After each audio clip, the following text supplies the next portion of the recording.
One. Hey, what's up, everybody? This is attorney Dan Nguyen, and I have a very special guest with me today. She is the owner and founder of Voss Consulting and has almost 25 years of experience in leadership development. She is a highly relational facilitator, coach, and consultant. Her genuine passion is developing people, and her strong facilitation skills creates an environment that inspires and motivates participants to reach new levels of growth. She's a dynamic presenter and engages her audience through humor and laughter and real life examples. I want to welcome to the show today, Miss Tacy Riehm. Thank you. I appreciate it. Thanks, Dan. No, my pleasure. And we were introduced, I believe, through Trent Marcus, and Yes. As we got to work with each other, I got to know a little bit about what you do, but I think the area of executive leadership and coaching has always been pretty fascinating to me. So I wanted to have you come on the show and share a little bit about your expertise. Especially, I think leadership is so much more important these days. Absolutely. With everyone working at home and working remotely. Your ability to lead a team without having the face-to-face interaction really challenge, a manager or executive's leadership skills. So I wanted to, have you come on and share a little bit about what you do. But first, before we get down there, can you share a little bit about yourself and how you got into this expertise? Yeah, absolutely. I have been in the world of leadership development in some form or fashion for almost 25 years, which just means that I'm old, maybe a little bit of wisdom. But I was so lucky in how I got involved in leadership development. I graduated with a psychology degree and thought I wanted to be a therapist, and then thought, oh, I don't have patience for that, and learned about training and organizational development. And so that was something that really interested me. So I went into a company at one point I was young 20s, right out of college, to become an inside sales person. And as I was interviewing, they said, what's your ultimate dream job? And I said, well, I want to be a corporate trainer. And I don't know why to this day, but they hired me on as their first corporate trainer. And so I didn't know what I was doing. I told them I didn't know what I was doing, and they helped get me training on how adults learn, and so many certificates about how to teach adults, leadership, all these different facilitation skills. So I will call that company about every few years and just say, thank you so much for the opportunity, because they were the ones that gave me experience. And then I got to go on and, continue my career. So that's kind of how it started. Yeah, I think it's fantastic that you had a company that supported you and put you in certifications and positions to do so. Because I do believe some people are born teachers. Some people have to become, great teachers. And like, I have relatives who are elementary school teachers, and and my sister's a teacher, and they have to go not only know the particular subject, but also how to manage the classroom, learning different learning styles. And you mentioned it, how do adults learn? And which I imagine is much different from, your normal elementary school or junior high student. It is. It was a whole world that I didn't understand. And so to go and get all of this training on how to train humans, that's where I started. And then I kind of went into the world of completely just leadership development. But to understand how to captivate people, how to help people stay focused on what you're saying, how to actually help them remember it, like how hard retention is. And when you start doing some of the studies of how much people remember from any interaction that you have, it's so small.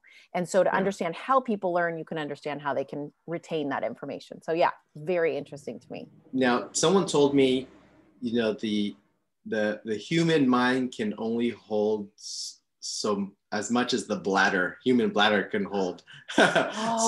So like, do you have like a time limit, like, maybe 45 minutes, 50 minutes, where like, it's kind of like on the dot, like, we're taking a break and before we get into the next section? Because you're right, you can't sit there for 3 hours listening to a lecture. It'll just kind of go over your head. But do you have a particular structure as far as timing goes? Yeah. So now that we're virtual, I used it when we actually got to be in person with humans. I would do full day trainings, half day trainings. Now that would be crazy to do full day online. It's just too much. So more, Yeah. it's like 2 hour sections.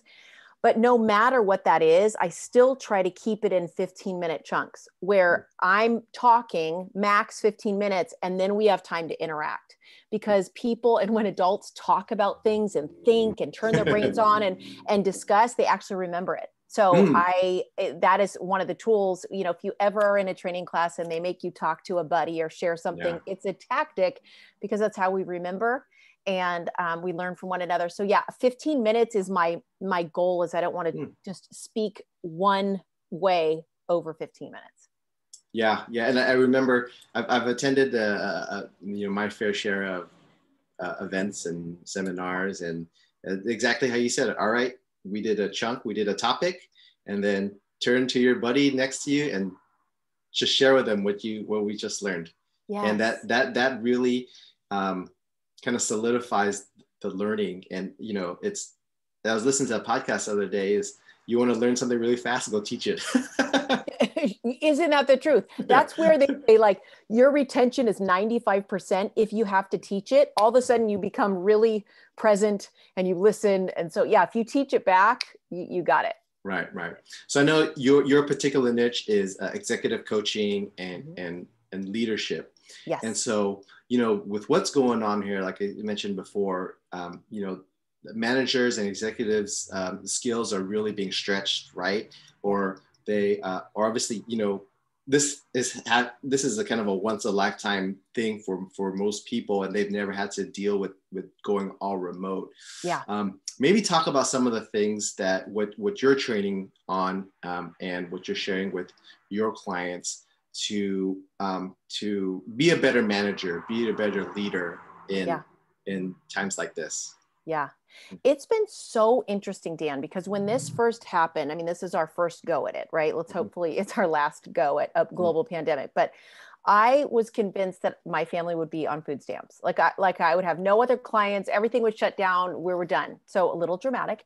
And then about 2 weeks in, I was talking with clients that I have, and really, as I was thinking about, gosh, this is the time to lean into how you lead your humans, right? This is the time. We are frustrated. We're going through massive global change. We're overwhelmed. This is the time where leadership really counts.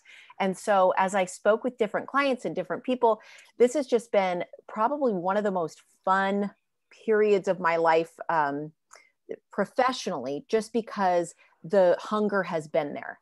And so initially it was, so I will do leadership development with groups and leaders at all level, from first line supervisor all the way up to the C-suite. So a lot of different levels or all together, but I'll do facilitated sessions or individual one-on-one executive coaching.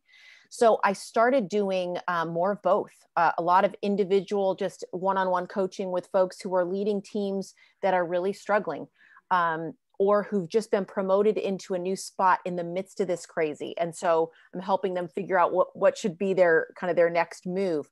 But a lot of it was around meeting with leaders at all levels on topics that they've needed. So the first one that was just huge was, how do you take your team through change? How do you lead a whole group through constant change? And it wasn't just global pandemic, but the death by 1,000 paper cuts. It was like every process changed, every single way we did business changed.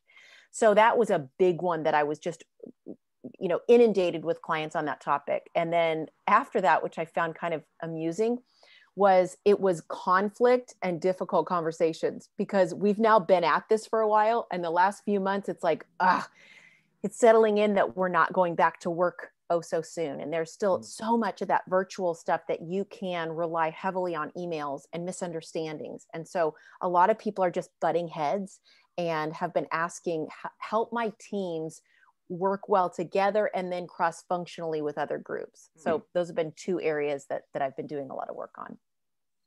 Yeah, there's a quote from Jay Abraham. If you follow him, he's a very large marketer and copywriter.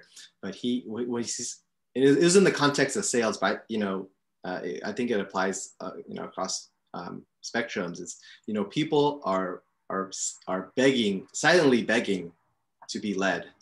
Oh, And I think you kind of made the point even in this pandemic, yeah, where you thought business would have been out the door. You're finding, you're finding new areas to train in, new yeah, dynamics that are appearing in the corporate space, yeah, where they need guidance, they need your leadership yeah, to go, help them go through the process. yeah. And so, for sure, this pandemic has opened a lot of new doors, and of course elevated a lot of people's skill sets, through just stretching of the mental mind and skills. That's it. I think one thing that I've seen is our resilience is huge, right? So we're able to do a lot more than we thought. I'm seeing companies that were completely paper driven to now they're paperless, and who knew? And companies who were all working virtually, and for years those companies have said we could never work from home. Well, we did, right? We're doing it. Right, right. But what's so cool for me, I mean, if you want to get any leadership development person on fire, is how we treat humans is more important. It is so evident right now. We can't even hide behind, let's just focus on processes and sales and revenue. And it is how you are treating your humans virtually, whether they're going to be motivated to stay engaged, whether they're going to put in the extra. You aren't watching them and micromanaging them anymore. So you really got to have this trust. And so leading virtually has been another subject and topic that I've been doing a lot of on, and it's all just human stuff. That's the secret sauce, is actually pay attention to your humans, ask good questions, give feedback, receive feedback. But it's been an interesting shift to watch people. You have to put more emphasis on the people side of business than we ever have before. Yeah, as you probably know, labor is one of the highest expense for an employer, right? And if you have high turnover, that's costing them not just, there's new training involved, putting out the ad. So I think you're absolutely right. Having the right people there, treating your people correctly. There was I read a book by, his name is Tony Hsieh, and he sold his tech company to Microsoft back in like the late 90s, early 2000s. And then he started a company called Zappos.com. Oh, that little one. Yeah. Yes, that little Got one. it. Yes. Got it. And his kind of mantra in the company was delivering happiness, right? Delivering customer happiness. But as part of it too, he was building a company culture that you don't want the customers to be happy, but also you want your employees to be happy. So I got a chance to visit his corporate headquarters in Las Vegas. Yeah, and if you get a chance to do it, it's awesome. Oh, I'm and jealous. They have a life coach on staff to help with any problems. So I think this is a good example of just taking care of your people. They had the kind of the normal perks, like I think they had dry cleaning and things like that. But I think before that, I've never seen having a life coach on staff to help. One of the cool things is, we talk about turnover, was they were paying new employees like, hey, if this is not a right fit for you, we'll pay you $3,000 to leave. I had remember reading about that. I thought that was genius. Just opt out, select out if this isn't your thing. Yeah. Yeah, and what they also do is kind of cool. They actually rotate the people into different departments. Customer service, online company only, so customer service is very huge. And they would put people from the factory up on the front lines so people can get a feel and empathize. That's it. Because usually customer service is, they bear the brunt of complaints and everything, right? Yeah. So they got to taste what's it like to have an irate customer, on the phone. So I thought that was another cool idea to have within that particular company. I mean, there's one of the hugest things that, as I'm talking with people about leading virtually, empathy is one of those hugest pieces. And if we actually institutionalize or operationalize some kind of empathy like that, check out a day in the life of this, check out a day in the life, help like understand where this person might be coming from.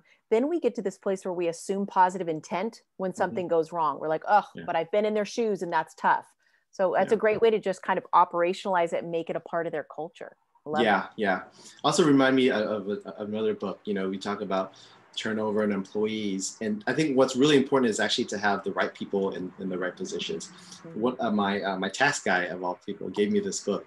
It was Good to Great by Jim Collins. Yes. Right, and yes. You know, it's not just about getting the right people, but putting them on the right seat in the bus. That's it. That's it. Right. Yeah. You know, one thing you reminded me is absolutely putting the right people in the right places, right, where they're going to thrive. And then what I've been sharing a lot about has been Google in 2012 did a study, a 2-year study called Project Aristotle. And they were trying to look to say, you know, what is currently the biggest, what makes the biggest impact on an effective team? Like what makes a team effective? Is it just the people? Is it just being in the right spot? And after 2 years, you want to have good people. You want to have people in the right spot. But they concluded, which goes along with what many people have been saying, like Patrick Lencioni and things about great teams, is psychological safety. If they feel psychologically safe, think of a group at Zappos, if you've got customer service folks, and if they are being told by their director, hey, we're going to change this, and all of them are like, that's not going to work, but they don't feel safe enough to say it, they're going to be quiet and they'll have a meeting after the meeting and talk about the director and what an idiot he is. If there's psychological safety, you could go, I don't know, see, here's where that might not work. And you're able to kind of have candor, honesty, all that kind of stuff. So it's having people in the right spot. And then it's creating the environment where we can be us, right? Where you can actually bring your whole self. So the idea of having a life coach or an executive coach on staff, it's how do you create authenticity within those groups of amazing people? And that makes a huge difference.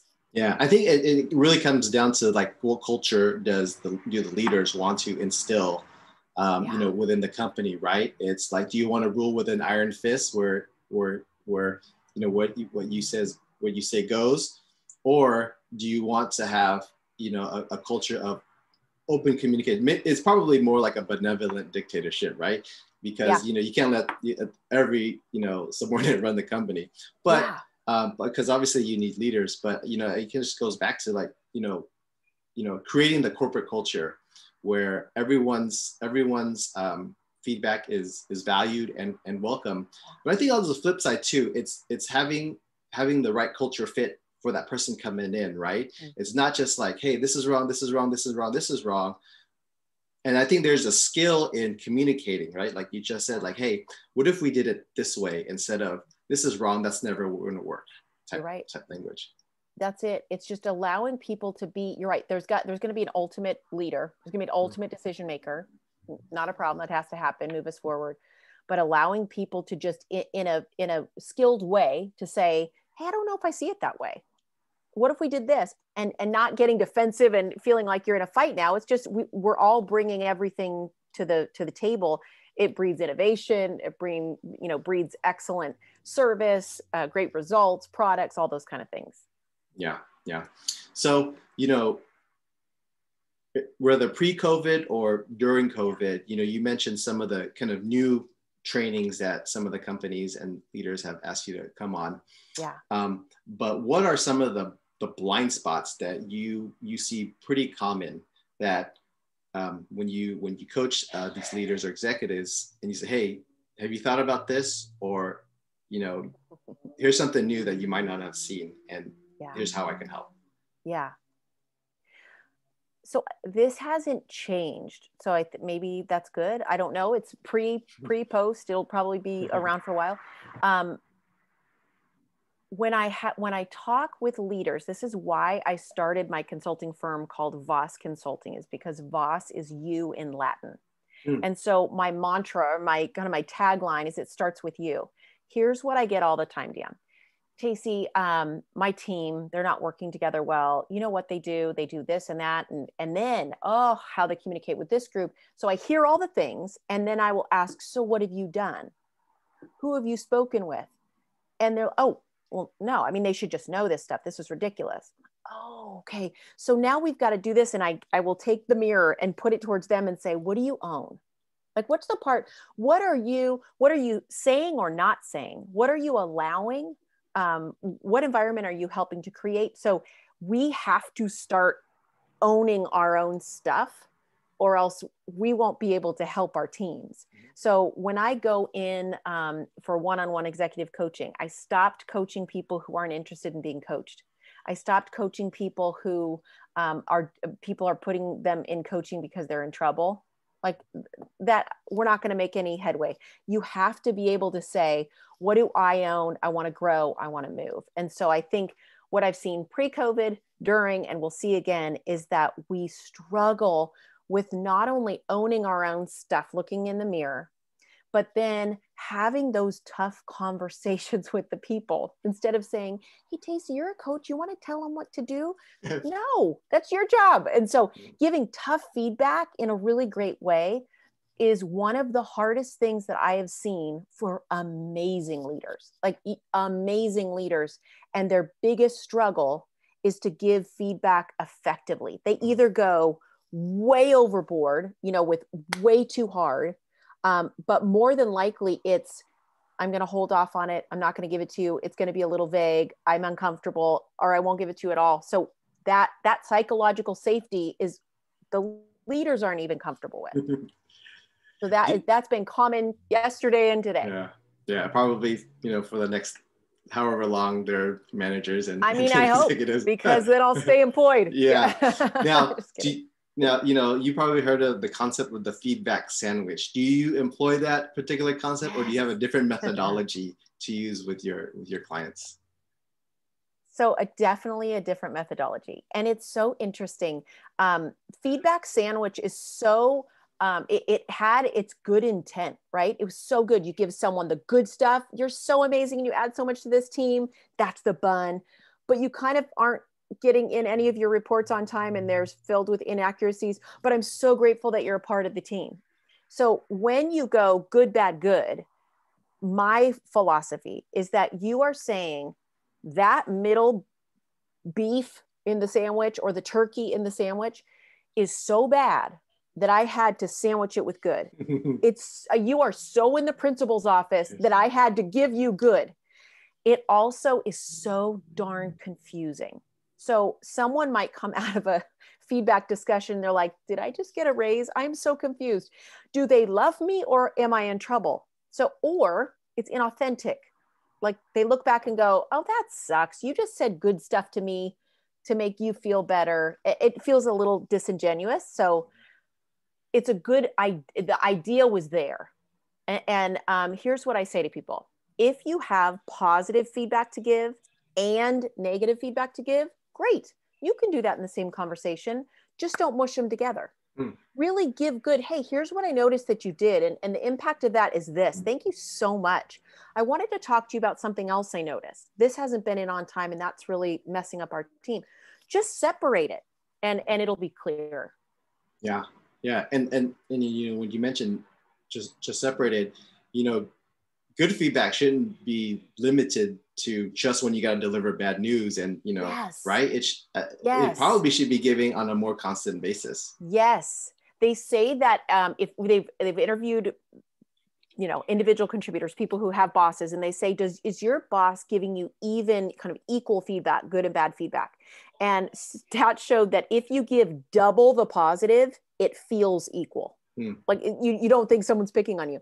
So if I do the sandwich every time, anytime I get a positive, I'm like, but so the positive now kind of is that Pavlov's dog. You're like, oh my gosh, I'm going to get something bad. And they're like, no, that's it. That's just great.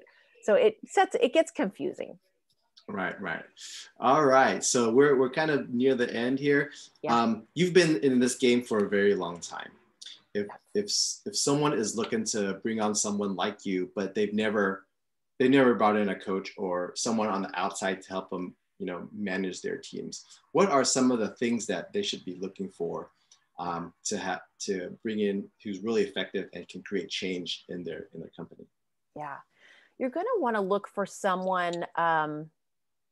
I think probably one of the strengths that I have and why I do this, someone who can come in, learn your company and customize things for you. So there's a lot of, hey, send someone to a random kind of same seminar out there, which could be great. I've attended some great ones. But when you really want to have change, you want to find it where it is, you get kind of integrated into what is this company's culture? What are you looking to drive? And so anyone who you partner with in a consulting firm can learn more about you, get very specific. The frameworks, the ideas, the foundational things about leadership, they're all the same, but the way that kind of is incorporated into the culture, that's the magic. And where I feel like I'm at my best is when I'm able to work in companies with them at all different levels. So it's not just a one time I come in and I'm like, so hope you're good, great. Typically that's not going to be your best move. You want to have a program to where there's some follow-up, there's some accountability, kind of work that in. So I would say someone who would accommodate some customizations would be important. Okay. And for you in particular, what's your ideal client? What's your sweet spot where it's like, hey, I can do this all day, every day in my sleep, and I would love it. Yes. Yes. I've been presenting now it's since March, it's been virtual. So that's my new hangout in the corner of my house. But I can talk on most leadership topics because I'm coming up on 25 years of this and it's just my passion. I stay connected as much as I can on this topic. My favorite place is to be really connected with a client so that it is not a one-off. My joy, how I get motivated is when I see change in other companies, the companies I'm working with. I want to see change. And so I've got several clients where I'm working with some of their executives on just individual one-on-one coaching. Then I'm helping their mid-level managers and directors, and we're doing a 6-week course. And then we've got the VPs doing some other projects together. So where I'm able to kind of incorporate myself and understand the culture, I think I'm at my best. Perfect. So, as you probably can appreciate this, right? Whenever you implement a new program or set goals, the results must be measurable, yes. Right? Yes. So in your line of work, how do you know when you've or the client has achieved what they wanted to achieve working with you or any other consultant? Yeah. So we look at, if you want to get really geeky, there's 4 levels of evaluation as we go into adult learning. And so first off, I want to know, did they like it? So that's just kind of level 1. Did you have a good session? Did that go well? Are they enjoying are they getting something out of their coaching? But when it's individual coaching, we have really clear objectives that person has to meet. So I work with the person I'm coaching, the coachee, I meet with their boss and HR. And we really establish very clear midway goals and end goals. So that's pretty clear. In sessions, that's why I like to do sessions kind of consecutively with the same group so that I can begin seeing where is this change happening. If I do a one-time thing, I can reach back out to the client and say, how are they doing? Have you seen them on the job utilizing any of these skills? Are they using the feedback model? It's a little harder to tell. So my way is when I get in with a company, we start looking at, we'll do 360s every few years, and that will show a difference of them. There's kind of pulse surveys that we'll take around leadership. So there will show there. And then we look at people who stayed in the company, right? So that when we're looking at how many people have ditched their situation, kind of that retention number is one that we look at as well. So all that to say, per client, per sessions, per what we're doing, we have to set up some really clear measurable things so that they know we're moving forward and it's not just feel good. All right, perfect. So we are kind of wrapping it up here, and this show is called The Intentional Entrepreneur. So I'm going to ask you some rapid fire questions about your journey as an entrepreneur, and just answer the first thing that pops in your head. Okay. Favorite business book and why? I'm going to go with, oh my gosh, I would say 5 Dysfunctions of a Team by Patrick Lencioni. I read it a million years ago, and then I was working with a group on this specific topic on really how to have high functioning teams. And I just listened to the audio version, the on Audibles, and I just was like, this is legendary. So that's just foundational. Okay. And who do you look up to? I follow Simon Sinek. I think is someone who's got a good finger on the pulse beat of what's going on out there. I really admire him. And Brene Brown is another person, thought leader that I follow as well. The best business advice you've ever received? I would say be a learner. Just keep being a learner. Try to pick a word for each year of what I'm going to try to focus on. The bummer is I had to do the same word for 2019 and 2020 because it didn't stick. But mine was curious, because I'm a talker. And for me to be curious is to be a learner and to ask questions and be interested in learning from others. So I think it's my goal. So I don't know if I've achieved it, but I'm trying. And I know that that's a big one for me. Okay. You lose everything. The only thing you have is your computer, the internet, and your cell phone. How do you rebuild your business in 30 days? 30 days. That's like on an island, and what album would you bring? How would I rebuild my business? I mean, if I got myself, so this is really important to me. So if I just have my cell, I'm calling people up. For me, it would actually be pretty easy because I've got a website, you can go on there, but that's not how I crank out all my business. It's so relational. So I probably just call people. Right. That's not even that exciting of an answer, Dan. Sorry. If you could do one thing over again, what would it be?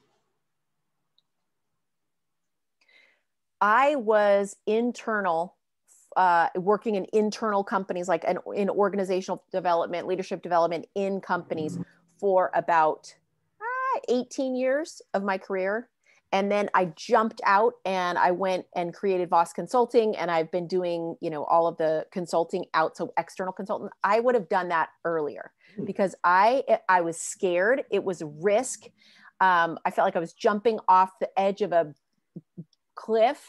And when I did it, I was like, this is what lights me up. I have not had more fun in my career than these last 6 or 7 years. So I would have done it earlier. Perfect. And lastly, what's the biggest challenge in your business today? I want to say budget, but that's not true. The biggest challenge, the thing that's most frustrating is when top leadership is not backing what the rest of the leadership is going through. So if I'm called into a company to make change, but the top leaders are like, yeah, but we don't want to be a part of it. And we're kind of too big for learning anything new. And so just kind of work with those people and make them better. But they don't want to help create the culture. That is my biggest win, is when I can get the upper management involved, then we can do anything. Perfect. We got Tacy Riehm with Voss Consulting. If we want to learn more about you, where can we find you? Yes, it's so easy. It's just vossconsulting.com. So VOS consulting.com. All right. Thank you again for your time. It's been super fun chatting with you, and we look forward to talking with you again soon. Great. Thanks, Dan.